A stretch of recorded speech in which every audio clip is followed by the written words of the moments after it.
عیسائیوں کا میٹر تھا حد سے بڑھنا، غلوف کرنا۔ غلوف کرنا کسے کہتے ہیں کہ بھئی جس کی جتنی شان ہے اس سے اس کو بڑھا دینا۔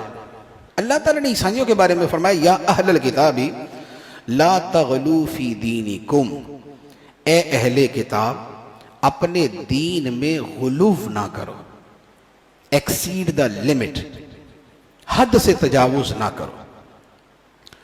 حد سے تجاوز کیا تھا؟ وہ کہتے تھے جی حضرت عیسیٰ علیہ السلام خدا کے بیٹے، عیسیٰ علیہ السلام خدا کے بیٹے، وہ یہ کہتے تھے۔ فرمایا یہ حد سے بڑھنا ہے۔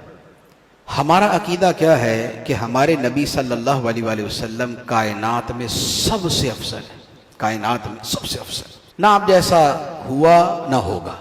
ہم سرکار علیہ الصلوۃ والسلام کی اتنی شانیں ماننے کے بعد بھی کہتے ہیں اشہد ان محمدًا عبدہ ورسولہ، میں گواہی دیتا ہوں کہ محمد صلی اللہ علیہ وسلم اللہ کے بندے ہیں اور اس کے رسول ہیں، خدا نہیں۔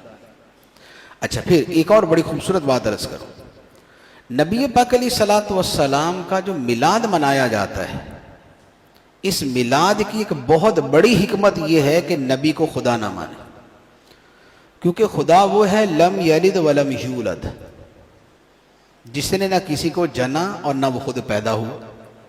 خدا وہ ہے جو پیدا نہیں ہوا، اور نبی پاک علیہ الصلوۃ والسلام کو سال میں ہم 100 مرتبہ کہتے ہیں جی 12ویں شریف کو پیدا ہوئے، 12ویں شریف کو پیدا ہوئے، 12ویں شریف کو پیدا ہوئے، 12ویں شریف کو پیدا ہوئے۔